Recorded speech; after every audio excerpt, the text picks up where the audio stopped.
পেশাব করার পর যদি পেশাব গায়ে বা জামা কাপড়ে লাগে, এরকম লাগছে এরকম সন্দেহ হয়, তাহলে কি এরপরের ইবাদতগুলো জায়েজ হবে? দেখেন, পেশাব করার পর সুইয়ের আগায় যে পরিমাণ পানি থাকে, সুই আছে না, সুইয়ের মাথায় যেরকম পানি থাকে ওইরকম ছোট ছোট ছিটা আসে না কিছু, এগুলো যদি আসে 2-4-5টা বা এরকম ছিটা যদি আসে আপনার কাপড়ের শরীরে, নাপাক হবে না।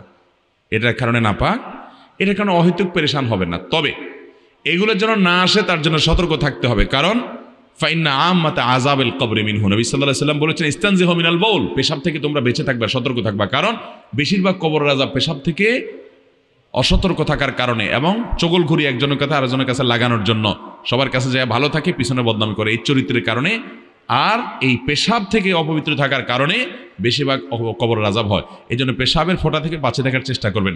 দাঁড়ায় যদি সরসর করে পেশাব করে দেন তাহলে ছিটা বেশি আসবে, এই জন্য বসে বসে করবেন এবং উপযুক্ত জায়গায় করবেন। তারপরও যদি ছিটা চলে আসে, ওই যে সুইয়ের আগার পরিমাণ এরকম ছিটা আসলো 2টা 4টা 6টা, এতে কি হবে না, নাপাক হবে।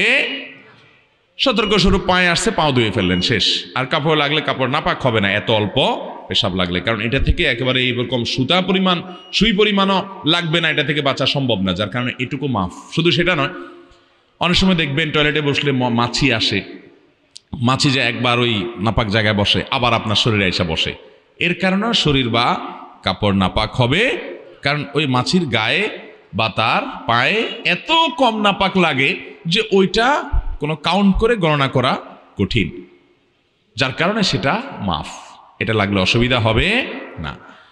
এর বাইরে যদি মনে করেন পেশাব অনেক বেশি লেগে গেছে, একেবারে 1 দেড়হাম পরিমাণ আরো বেশি লেগে গেছে, এরকম নিশ্চিত হন, তাহলে তো নাপাক হবেই। তাহলে যে জায়গা নাপাক হচ্ছে ওই জায়গা ধুয়ে ফেললে আপনি নামাজ পড়তে পারবেন।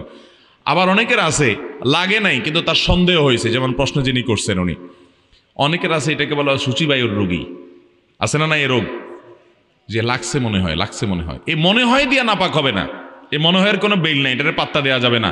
এরকম সন্দেহ রোগের কারণে অনেকে দেখবেন ওযু করতে আধা ঘন্টা সময় লাগে, আছে না নাই, ওযু করতে আধা ঘন্টা সময় লাগে কেন? তার সন্দেহ হয় মনে হয় একটু শুকনা রয়ে গেছে।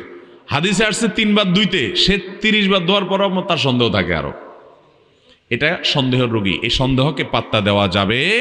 আপনি 3 বার ধুইবেন, ডলবেন, এরপরে যদি আপনার মনে বলে যে মনে হয় শুকনা রয়ে গেছে, ওরে বলবেন তুই দূর হ, আমি হাদিস অনুযায়ী 3 বার ধুইছি, অতএব আল্লাহর সাথে আমি বুঝুম, যা, কোনো টেনশন নেই, টেনশন করবেন না। এই অতিরিক্ত টেনশন করতে অনেকে ওযু করতে করতে নামাজ শেষ হয়ে যায়, জামাত শেষ হয়ে যায় 1 রাকাত 2 রাকাত, আছে না নাই?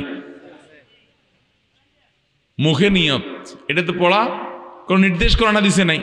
আমি একবার এক ব্যক্তিকে দেখলাম নামাজের পাশে দাঁড়াইছে জামাতে, আমার পাশে আইসা সে নাওয়াইতুয়ান পড়তে পড়তে এই অর্ধেক পড়ে আবার শুরু থেকে পড়ে, হয় নাই মনে হয় আবার পড়ে, এসব করতে করতে ইমাম বেচারা রুকুতে যায়, রুকুতে গুইটা দাঁড়াই হয়ে গেছে, আর সে নাওয়াইতুর মধ্যে পড়ে রয়েছে, যেটা পড়ারই কোনো নির্দেশ ইসলামে নাই। তো যাই হোক, কোনো প্রকার সন্দেহের রোগকে গুরুত্ব দেওয়া যাবে। হ্যাঁ, আপনার প্রায় এরকম হয় না, হঠাৎ করে মনে হচ্ছে পেশা ভিজা এবং কাপড়টা মনে পড়ে গেছে, সন্দেহ হচ্ছে, তাহলে ওটাকে ধুয়ে ফেলান, বাস শেষ। আরও যে ছিটার মতো পড়ে ওটার কারণে নাপাক হবে না।